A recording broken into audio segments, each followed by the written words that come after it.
Hello, I'm Maria from the Richardson's Homeschool Life, and today's Tuesday, so we're around with another vlog. It's not going to be as dramatic this week because last week we covered the murder of Rose Haas and the whodunit scenario, but this week we're a bit more down to earth, a bit more normal this week, back to general homeschooling. However, we have been out on a visit, so I'm going to show you a little bit of that. We went to Shugborough Hall in Staffordshire, which was the home of Lord Lichfield. He was the Queen's cousin, and what he's famous for, his occupation, was a photography. Get my words out, teeth aren't working. Photography. So he was a photographer, and he did lots of pictures of famous people. It was mainly did people, whereas Sian, see, she is interested in photography, but although she's not into people, she likes nature, flowers, trees and skylines. She loves taking photos of skylines. So although her photography is a bit different than the one we went to see, it's still photography, and I thought it's still good for her to have a look at it. She especially liked the photos of the royal family. Now, I've not been able to show you any of this. I'm going to show you some pictures of Shugborough Hall, but it's going to be mainly the outside and servants area. But I didn't take any inside the house. The photography areas and of Lord Lichfield's, you weren't allowed cameras in. You had to put phones and everything in your handbag. You wasn't allowed photos because it's all copyrighted material. So we couldn't take no photos in there. And then some parts of the house you could. And then other parts you'd wander into and it said, please no photography again. So it was like you weren't sure what I could take and what I couldn't take. So I thought it's best not to take any while I'm in the house. I mean, it wasn't a big house compared to some we go to. So it didn't take long to get through the rooms. And mainly I wanted to see the photography of Lord Lichfield so Sian could have a look at it. And they got some photographic equipment and that there. I'm not so Sian was so bothered with that because he's a bit old-fashioned, because I'm not sure, did Lord Lichfield die about 2005, something like that? I'm not sure, something like that, but it was before Sian was born anyway. So a lot of the stuff was old-fashioned to what Sian knows, because most people now, they do a lot of their photography on fancy phones. So, yeah, she wasn't so interested in that, but she was interested in like the pictures with the royal family and things like that. Some of the other famous characters she'd never heard of and was well before her time, more like when I was a child. So, yeah, we thought we'd go and have a look at that. So I'll show you some pictures of what I did take, a little bit of filming what I did take, and then you can just get an idea what the hall's like. It's a nice hall, nice grounds. The grounds weren't too much to walk around, and they were quite accessible to get around as well. So that was really nice. They've got some lovely gardens and a nice little, not lake, like a little river going along the bottom, which once upon a time they probably had a boat and took boat rides in. So it was really nice, and it was a nice house. It wasn't over fancy. It's probably one of the nicest houses I've been to so far because it had got more of a homely feel. There are some of them, they're a bit so opulent, you know, they're well out of touch with you. But this one, although it had got grand things, it just had a nice, homely, peaceful feel to it. And the one room I went in, it's got a beautiful ceiling. It reminded me of, you know, which is it that does the jasperware? Wedgwood. The Wedgwood jasperware, the blue jasperware, because they do pink and blue, and I think they do a green as well. But the blue one, the ceiling reminded me of that. It was like all that colour blue, like a bit like a cornflower blue, and all like white flowers and little cherubs in and that. And it was really nice. It was lovely. It was really nice. And although it was fancy, it didn't feel show-offy, if you know what I mean. Like some of these houses, they built them to show off of that. But it didn't have that show-off feel to it. The whole house didn't have that feel to it. You could have walked in it and lived in it, sort of thing, because it just felt nice. It had a nice feel. So I did like it. So, yeah, I'll show you that now. I'll just show you a quick walk round. You'll see the outside of the house, and there was like a little farm area, and although you couldn't see a lot in there, you could like go through one of the barn areas. I didn't film in there though because it was quite dark, and I don't think I'd have picked it up very well, but just see what I filmed, just have a look, and the gardens and servants' quarters and whatnot. What I did like about Shugborough as well, well, I'm thinking of the gardens, there was lots of bins. I know that sounds funny, but it was really clean, really clean. The paths were nice. It was really clean. There was lots of bins everywhere. You didn't have to hold your rubbish and look for bins like you do with some places. They were everywhere. And it was really clean. It was very nice. And lots of toilets everywhere as well. And there was also like a couple of areas, like I talk about the farm area, was a little way off from the house. That had its own toilets, its own cafe. So that was quite nice. And you could walk to the house and it got another like cafe down that end and some shops, like a second-hand bookstore, and of course the gift shop. So it was nice because it's like two areas. It broke the walk up because it's a little bit of a walk from the car park. Although they did do like a little cart thing, like a little golf buggy cart that seated passengers on, and they were doing regular trips to and from the car park, collecting people and taking them back, which is really good. So if you've got lots of little children or you've struggle to walk and that, you could take the little cart. So that was really good. So anyway, I'm going to show you what I have filmed so you can have a look what I've filmed, and I'll be back with you in a moment.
Following Evelyn.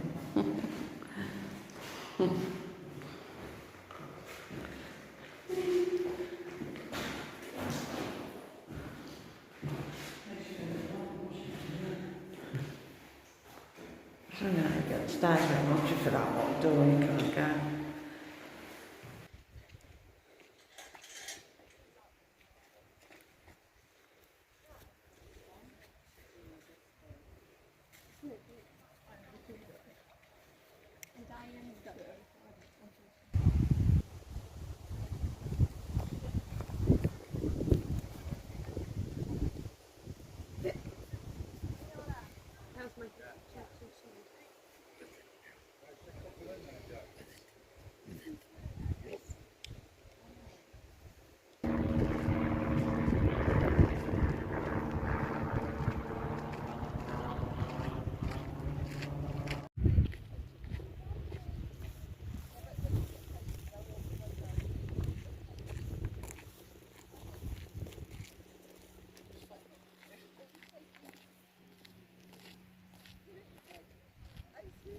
Why not? Okay.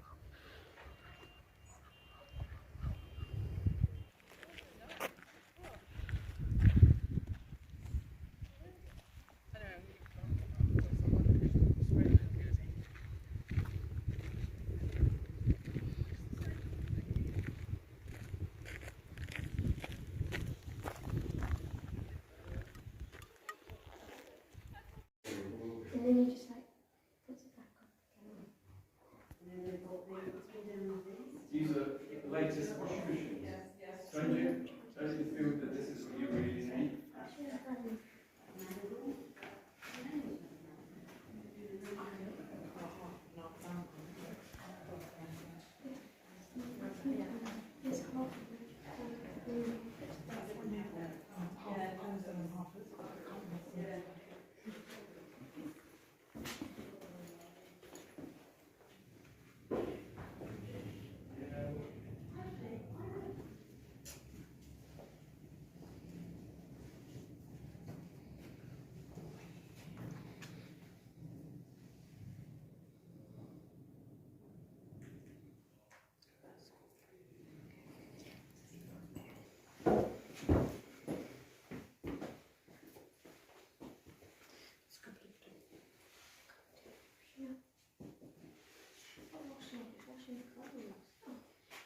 Wash your clothes.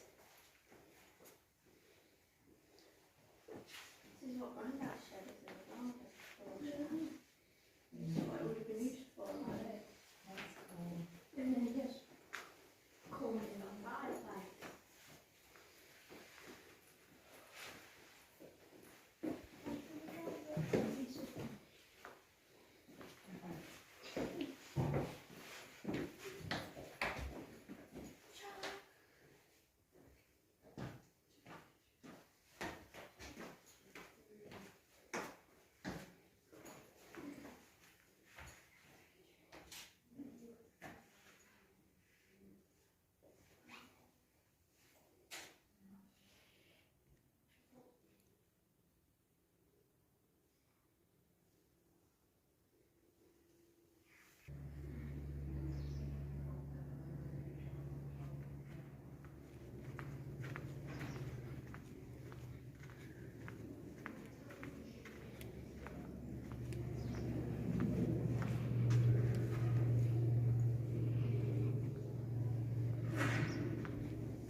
What amused me was the fact that if anybody saw the lady coming through the house, they had to turn around and face them so they wouldn't be circles. But it's like that in Buckingham Palace, isn't it? They have to nooks when somebody's walking along. They have to go and stand in a nook. Buckingham Palace, you'd like that huge dining room, and they just be like, no. It's not big enough to put a show in or anything. Nobody else would be fresh enough to have turned and faced them.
few back, and I put some in my bag just in case it starts to wear off.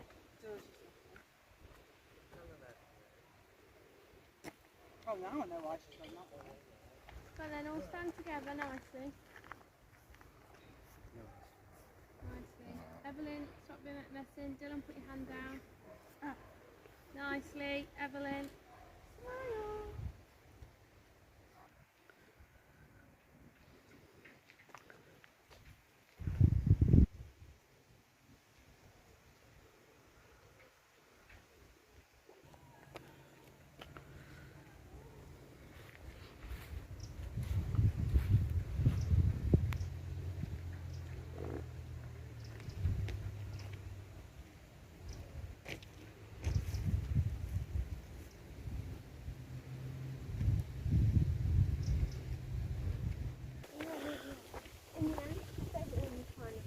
Well, at least you've got time off and that's it.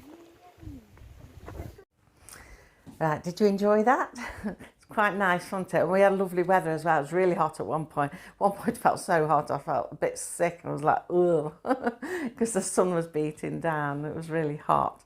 But yeah, as you can see, it was a really nice place and really enjoyed it. One of the things that did stand out to me, I mean, we go to these places for education. I mean, nice days out. Obviously, most people go for a day out and that, but like, such as myself, I go for the education side as well, for Sian to see these places. And like I say, it was the photography that drew us into this place, for Sian to have a look at that, because she's taken a real interest in photography. So that was one of the reasons I did want to go to Shugborough Hall. But when we were in there, because the home, Lord Lichfield was Anson, when the Anson family, and that's who the hall had belonged to, the Ansons, had gone down through generations. But they were, some of the old ones a couple of 100 years ago were like sailors, you know, in the Navy type thing. And in one of the rooms, it had got like massive, huge table. You've probably seen them in movies, these big tables where they've got these strategic things with all soldiers on, and they move them to say where they're going to plan to go here and plan to go there. Do you know what I mean? Have you seen them in movies? Well, they got something like that, but because it was naval, it was all sea stuff, and it was all like the different countries, how it was. It was probably based on a couple of 100 years ago, and it had got all the different countries, and it was flat map. And there was a lady, well, there was people in each room that you could ask questions of and whatnot. But this lady said, right, she said, can you tell me where Australia is? And Shanu was busy looking at a globe at the time. And she got her back to the woman and hadn't noticed this map at this point. And as soon as she heard the woman saying, can you show me where Australia is? She was like, zoom, turn around, instant interest.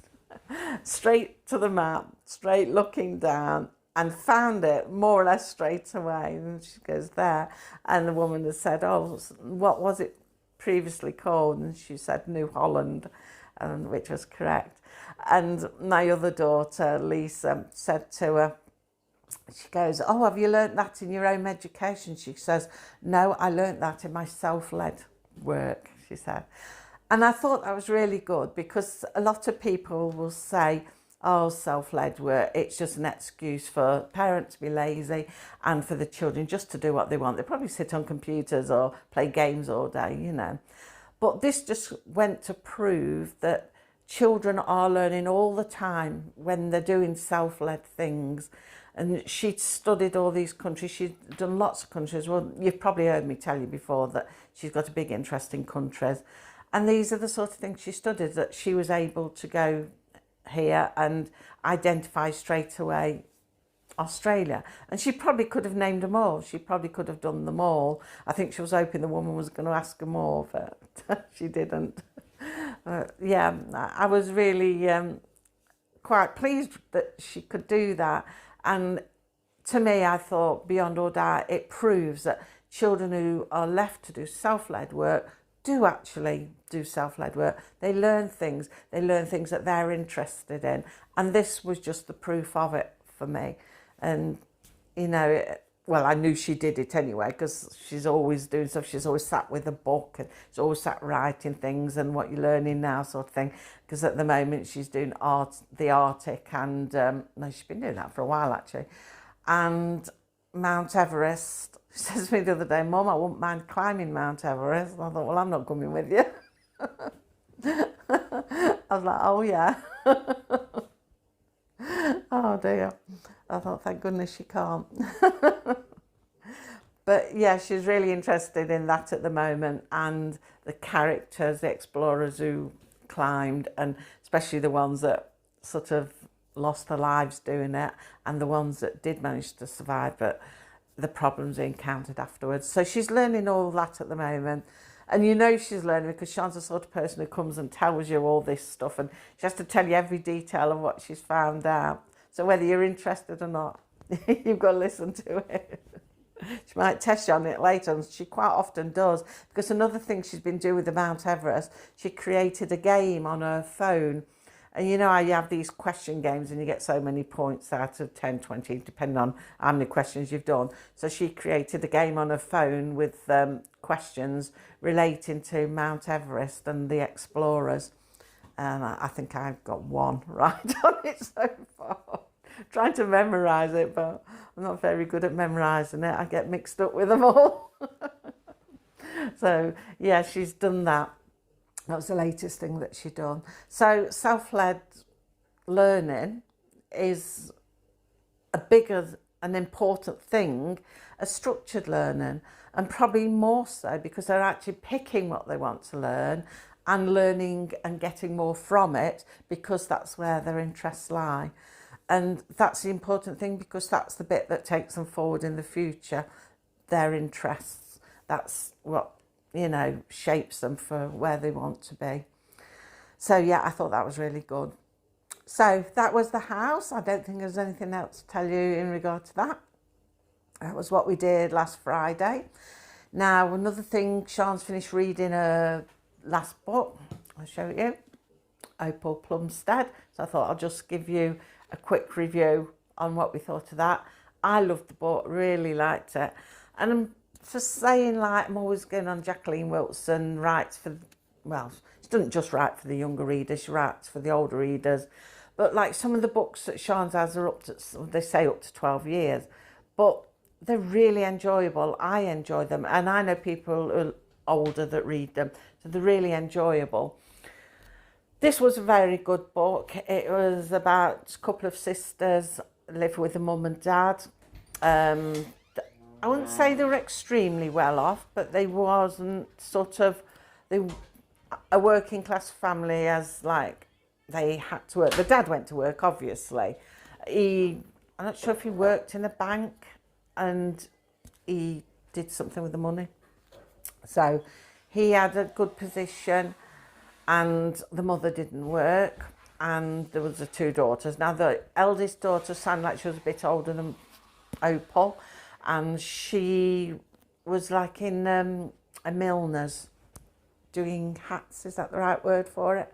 And she was on like an apprenticeship, so she could you know, progress and perhaps get her own shop one day. So she was doing that while Opal was at school. She'd won a scholarship and she was at school learning. But the dad wanted to be a writer, and he was forever writing little books and sending them off to the publishers, but he was always getting turned down. Anyway, one of the books he sent off come back, and they'd said, they turned it down, but they said, oh, you need to concentrate on this and concentrate on that, change this, change that. Well, to me, that would be just a bit of help, you know, to progress along, that maybe next time you'll be, you know, better off if you follow that advice. But the dad took it as that they wanted the book, but he just needed to change those things in the book, and he sent it back and they'd accept it. So he told his family, and they all got excited, and then they started sort of celebrating. They had a celebration night, and then they started buying food and drink on tick, on credit, because they were thinking, oh, well, we'll be coming into the money soon. Meanwhile, the dad was rewriting the bits that they said needed doing, and he sent it off. And all the time they were doing that, they were going on grand outings, buying new things, all from, started off on loan money. But then the dad said that he'd rang up about this book because he'd not heard anything of it. And then suddenly he turned around, he'd come in with lots of money and gifts and that, and said, oh, they sent him a cheque and got this book published, going to be published. And he was buying all these things, and they were having everything, fancy days out, fancy travel, everything. And then the next thing they knew, the dad was being arrested. Apparently, because he worked at the bank, he'd wrote a big cheque out to himself because his book had actually got turned down because they didn't want his book in the first place. And he couldn't tell his family that because they'd started buying all these things on credit.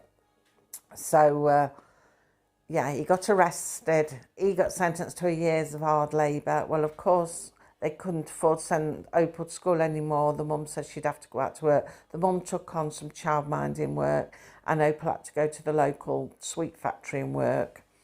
And she hated that at first. She had a rough time at first, but then they spotted she was quite good at art, very good at art, and they noticed it. So they sent her into the art department that designed the boxes for the chocolates, and she had good ideas for them, so they kept her there. She got very friendly with the bosses, the owner's son, and they formed quite a close relationship.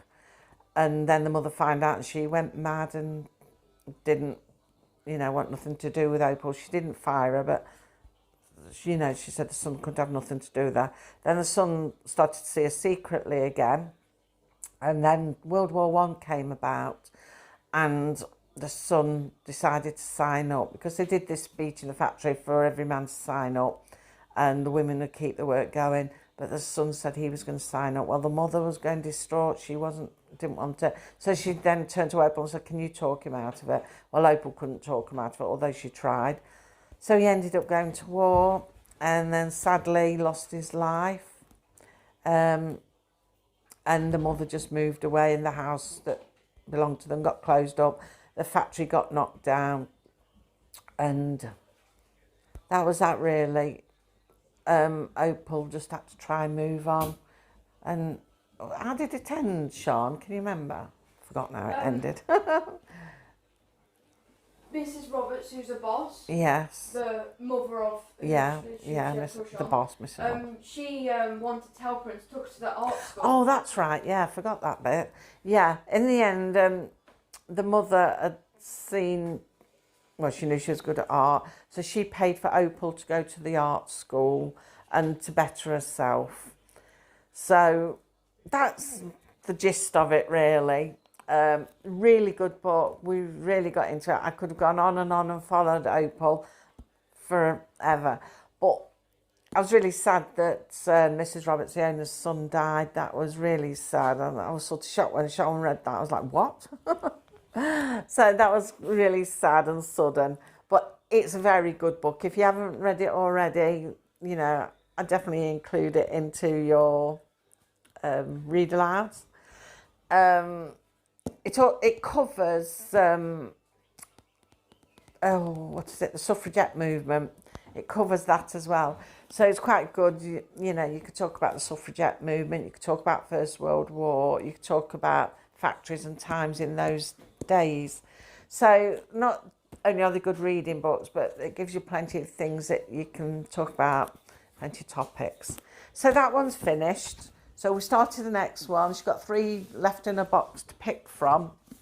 So she picked another Jacqueline Wilson, The Runaway Girls. So we've just started that. I think we are about 4 chapters in. We've only just started it. We've worked it out that if we do 2 chapters a day, it'll be finished by a week on Friday when Sean breaks up for the summer term. So yes, it's looking good so far, sounding good so far. So I'm interested how this turns out. I do like Jacqueline Wilson books; they're really good. So I'll let you know about that when she finishes it.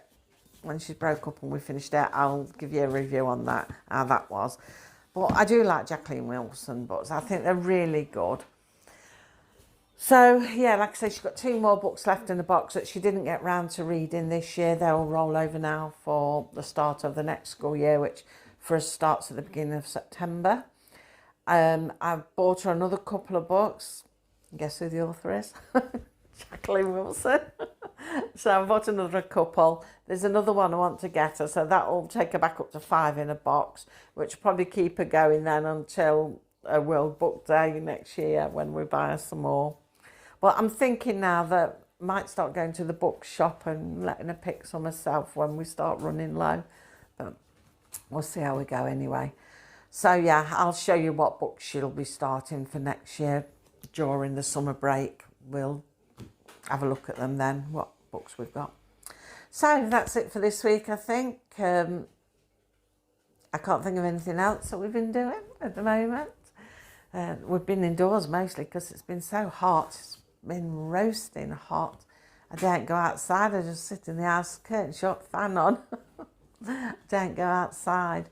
But it's been too warm. It's keeping all the plants watered that's the hardest problem. And they're saying that this weekend it's going to be even hotter. They're saying that sort of from the Midlands down to the south of the UK, it could reach up to 40, and that's never been known in the UK before.